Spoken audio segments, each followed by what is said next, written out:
Yo, what's going on, you guys? It's your boy. Welcome back to a brand new video. And in today's video, we'll be ranking the Spider-Man movies. Now, surprisingly, I haven't actually done this yet when I've been doing tier lists. I've done Spider-Man interpretations, but I haven't actually ranked the movies and talked about the movies individually as movies. I've talked about the characters, not the movies. So with that being said, let's just get straight into this. So first off, we all know Spider-Man 2 is the first movie here, and Spider-Man 2 is straight in S. We all know Spider-Man 2, it's S, it's great. And here's actually the thing, I'm going to be doing updates of these videos, so basically I'll do one of these like maybe every 6 months. I don't know, whenever I come back to rewatch these movies, I'll give you an updated list, maybe when another one comes out, you know what I'm saying? But anyway, that being said, Spider-Man 2 is S.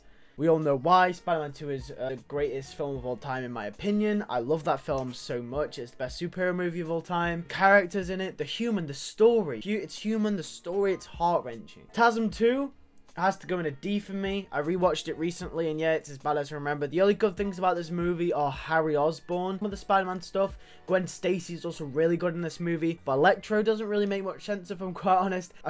Electro is the worst villain in Spider-Man history, in the movies, my personal opinion. I think Electro, it's just so pointless. His character's kind of like, I don't know how to explain it. His motivation just doesn't make sense. Jamie Foxx does a really good job of acting. He's great, but Electro, he just changes personality like halfway through the film, so I don't really like him. I've talked more about Electro on my rankings villain video.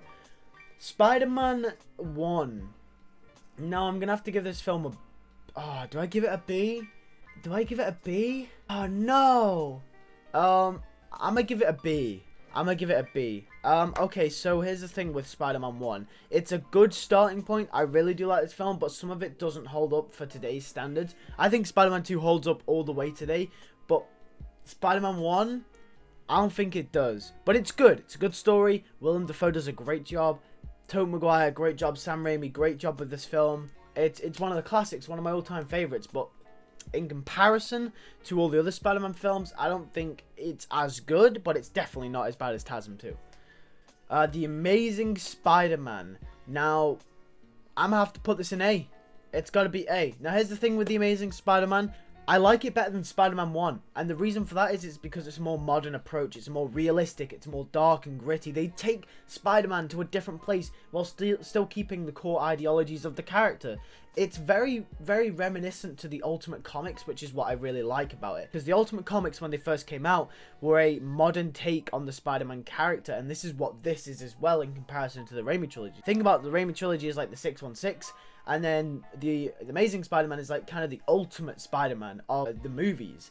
And it was dark, it was realistic, it was gritty. You know, in the Ultimate Comics, Peter really wanted revenge. Like, he was spiteful, he was a complete jock. He turned into an idiot when he first got his spider powers. And that's kind of what happens here.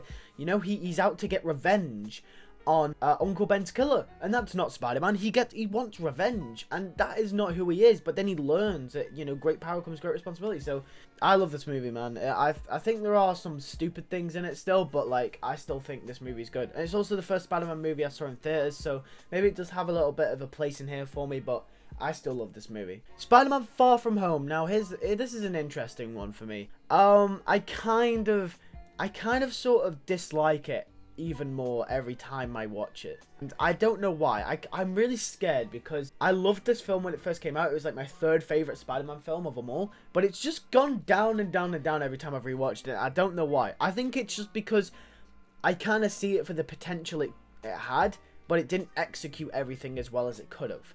And it's still a good movie, but I feel like just some parts of it are just a bit meh. It just goes down. I was gonna put it in C, but I'm not. I'm going to put it in B. Off the basis that I don't think it's as bad as I think it is. I'm not taking it for what it is, but I'm taking it for what it could have been, which is something I've said we shouldn't do with films. So I'd be hypocritical if I put it in C, but I'm going to leave it in B as I would have originally. We're going to leave it there for now because I do truly think it's still a good film. Spider-Man 3. I'm going to have to go with C. It's a good film. I really do like Spider-Man 3. I rewatched it recently. It's just that the themes and the movie itself, like what it was, you know, getting the message across, what it was portraying for these characters was certainly influenced by Spider-Man 1 and 2, and that's probably why it's so much down, because as a film it wasn't as good as them as well. But the themes that it did portray across are some of the strongest out of any Spider-Man movie. I think that's something that the new MCU movies lack, is the drama.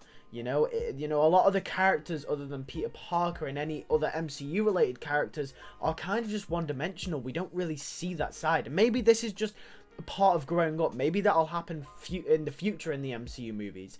But for now, I think that's kind of missing away from those. And I think that's what the Raimi movies and the Tarzan movies do really well, is they have that element of drama that the MCU movies kind of lack from time to time. And that's why I really do love Spider-Man 3, is because it has that drama, it has those themes. And that's why I love Spider-Man 3. Unfortunately, it's brought down by its pacing. It's overstuffed with characters. You know, some of it feels out of place, some of it, you know, in it. And I was watching this movie the other day with my mates, and I struggled to find out what act we were in at one point because of how bad the pacing was. And, you know, it longs sometimes, you know, it gets lang. So that's why it's in C. Spider-Man Into the Spider-Verse.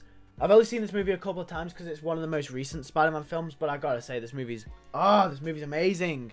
Originally, I would have put it in A because I would have said nothing can rival Spider-Man 2. But with that being said, it doesn't mean it rivals it. Spider-Man to the Spider-Verse nowhere near rivals Spider-Man 2 for me. That's just my personal opinion. But, however, what they do with Miles Morales and how they...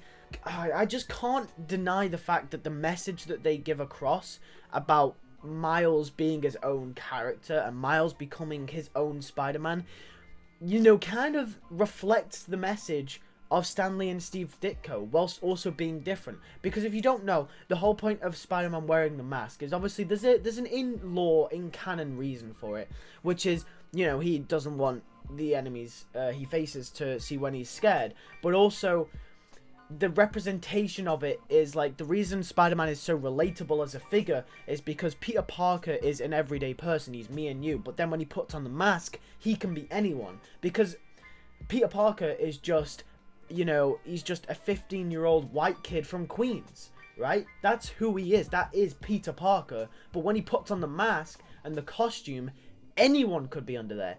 Any race, any ethnicity, any gender. You know, you could be a man or a woman under there. Anyone could be under that mask, and we don't know. You know, even in Spider-Man 1, when they're going around, you know, like, oh, who is this Spider-Man person? You know, there's that person who says, oh, Spider-Man could be a man, I don't know, could be a woman. You know, you don't know who he is. And that's the beauty of Spider-Man. And then this movie takes that idea and it runs with it. And it's like, okay, Peter Parker is Spider-Man, yes, and he's dead, but now someone else has to step up. And Peter B. Parker says, you know, when Miles is trying to be like Peter Parker, because he's trying to copy his idol, because Peter Parker is Spider-Man. He's trying to copy him. You know, he's trying to be Peter Parker, but Peter B. Parker says, don't do it like me, do it like you. And that is his old character arc about becoming his own Spider-Man. And it kind of, you know, it forwards the idea that anyone can be Spider-Man. Anyone can be under that mask. You and I could be Spider-Man. You know, we could be Spider-Man for all anyone knows. I could be Spider-Man, you could be Spider-Man.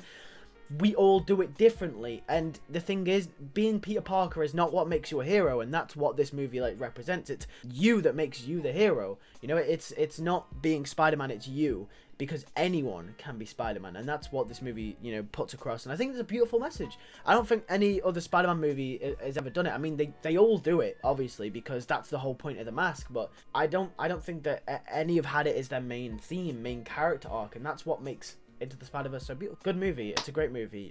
Miles is one of the best characters. Peter B. Parker was so damn cool in it. I'm glad they killed him off as well at the start. Spider-Man, I thought that was a cool introduction. Kind of set the tone, set the stage. Spider-Gwen was also cool. So, yeah. Spider-Man Homecoming, it's an A for me. I really do like it. The more I feel like the thing between Far From Home and Homecoming is the more I watch Far From Home, the more I seem to dislike it. But the more I watch Homecoming, the more I seem to enjoy it more. And the reason for this is I feel like Homecoming is more reminiscent of what Spider-Man should be. Now, I know everyone says that Homecoming is more influenced by the whole Tony Stark thing, but I feel like Far From Home is more. Even though Tony Stark isn't there, his shadow is still cast over Peter Parker, because everything that Peter holds on in Far From Home is because of Tony Stark. But Homecoming is more of a proactive protagonist. In Far From Home, he's more passive. Now, that's not a bad thing necessarily, right? Because the plot and the story requires him to be passive. But in Homecoming, he's more of an active protagonist. Not saying that he isn't active at all in Far From Home, because he is at some points. But in Homecoming, he's more active. You know, he gets the suit taken away from him. He doesn't just sit back and let Iron Man deal with the situation and then get the suit back after. No, he puts the old suit on and he still goes after Vulture. You know, with great power comes great responsibility. He still has the responsibility to stop Vulture, even though Tony Stark has told him not to, but it's the right thing to do. And I feel like that's a big Spider-Man moment. That's a big part of his core ideology, the part that makes him him. So that's why I love Homecoming, and I continue to love Homecoming, and I'll always love it. You know, I feel like the love relationship twist is in there as well, is really good, and it's a big part of the movie. It really ties it all together nice and neat, and yeah, it's a really good Spider-Man movie. But anyway, that's it for my ranking of the Spider-Man movies today. If you didn't do it, make sure to hit the like button, subscribe if you are new, hit the bell next to the subscribe button. Don't miss any more content. With that being said, once again, thank you guys for watching. I'll see you guys in the next one. Peace.